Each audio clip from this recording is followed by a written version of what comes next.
नमस्कार, आप देख रहे हैं बिहार मिथिला न्यूज़। आज जिस तरीके से सभी जगह लेटरल एंट्री की बात हो रही है, तेजस्वी यादव ने भी आज मुद्दा उठाया है। हमारे साथ बात करने के लिए बीजेपी के एमएलसी हैं जीवन कुमार। जीवन कुमार जी, क्या लग रहा है लेटरल एंट्री की बात जो हो रही है बिहार में, किस तरीके से इसको देख रहे हैं?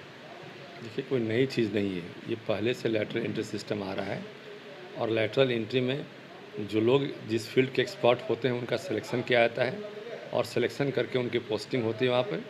अब किसी भी मान लीजिए कि हम मैट्रिक पास किए हैं तो हमारा सब सब्जेक्ट में कमांड होता है। हम इंटर पास किए, हमारा सारे सब्जेक्ट में कोई स्पेशलाइजेशन तो नहीं होता है। आप देखते हैं मेडिकल फील्ड में कोई स्पेशलाइजेशन होता है, किसी डॉक्टर का स्पेशलिटी की बात करते हैं, सुपर स्पेशलिटी हॉस्पिटल। अब कोई किसी फील्ड में, कोई किसी फील्ड में, तो लेटरल एंट्री में भी उसी का एक्सपर्ट का चुनाव होता है। कहीं पिक एंड चूज़ की बात नहीं होती है कि किसी खास जाति को या किसी खास लोगों को चुनना है। वहाँ पर जो एक्सपर्ट होते हैं उनके हिसाब से वहाँ चुनाव होता है। तो वहाँ पर कोई आरक्षण का बात नहीं है कि आरक्षण तोड़ने की बात हुई। और लालू जी ने कभी आरक्षण देने का काम कहाँ किया? लालू जी तो हमेशा जनता को भरमाने का काम किया। आरक्षण कहाँ दिया उन्होंने? जब उनकी सत्ता का बैक हिस्ट्री देखिएगा, तेजस्वी जी के परिवार हैं लालू जी, उनके पिता हैं, उनकी माता हैं राबड़ी देवी, दोनों सत्ता में बैठे हैं। लेकिन इन लोगों ने बैकवर्ड को कभी आरक्षण नहीं दिया। इन लोगों ने हमेशा केवल उसकी बात की, आरक्षण नहीं दिया। आरक्षण कब मिला बैकवर्ड समाज को? पहली बार। देश की बात कीजिए, बिहार की बात कीजिए, तो केवल और केवल मतलब जो है जब इनकी सरकार नहीं रही तब मिला। जब कर्पूरी ठाकुर की सरकार थी दिल्ली में, बिहार में सॉरी, तो पहली बार आरक्षण मिला। इन्होंने आरक्षण क्यों दिया? और उस कर्पूरी ठाकुर को ये हमेशा विरोध करते थे जिन्होंने बैकवर्ड समाज को आरक्षण देने का काम किया।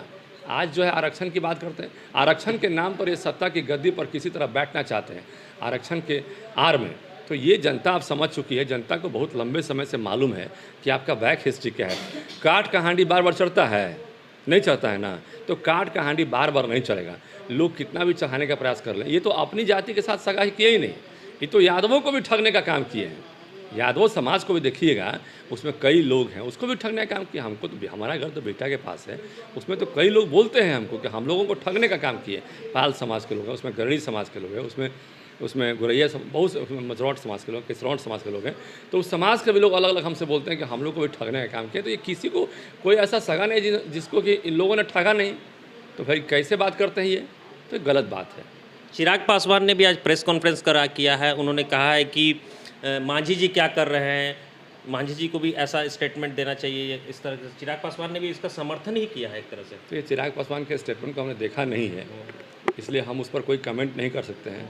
लेकिन निश्चित रूप से कहीं ना कहीं कोई भी चीज़ जो ऐसा है कि लेटरल एंट्री आज कोई नई चीज़ नहीं है, पहले से चला रहे हैं। और देश में इसका जो है जो स्वरूप है, जिस स्वरूप के कारण लेटरल एंट्री को जाना जाता है, एक्सपर्ट, और वहाँ पे एक्सपर्ट लोग सेलेक्ट किए जाते हैं। तो एक्सपर्ट, ताकि उस सिस्टम को चलाने में उनकी मदद, उनकी भूमिका सुनिश्चित हो। तो ये हमें लगता है कि एक्सपर्ट फील्ड से उठाने के लिए और कोई प्रक्रिया शायद नहीं है। पूरा विपक्ष एकजुट हो गया है इस मुद्दे पे। इंडिया गठबंधन के सभी सहयोगी दल भी इसको अलग अलग रूप से देख रहे हैं। टीडीपी अलग बोल रही है, कुछ लोग अलग बोल रहे हैं। इसको कैसे देख रहे हैं? देखिए, बोलने के लिए तो कोई कुछ भी बोल सकता है, इसमें कोई दिक्कत तो है नहीं। बोलने के लिए तो आज़ादी है जिस देश में, लोकतांत्रिक देश है। ये तो कोई बांग्लादेश है नहीं कि बोलिएगा तो सरकार तोड़ देंगे। ये कोई पाकिस्तान तो है नहीं कि बोलिएगा तो पूरा आपको जेल में डाल देंगे। ये तो कांग्रेस के समय होता था कि बोलने पर आज़ादी नहीं थी। 1976-75 में देखा कि बोलिएगा तो आपको जेल में डाल देंगे, इमरजेंसी लगाया गया था।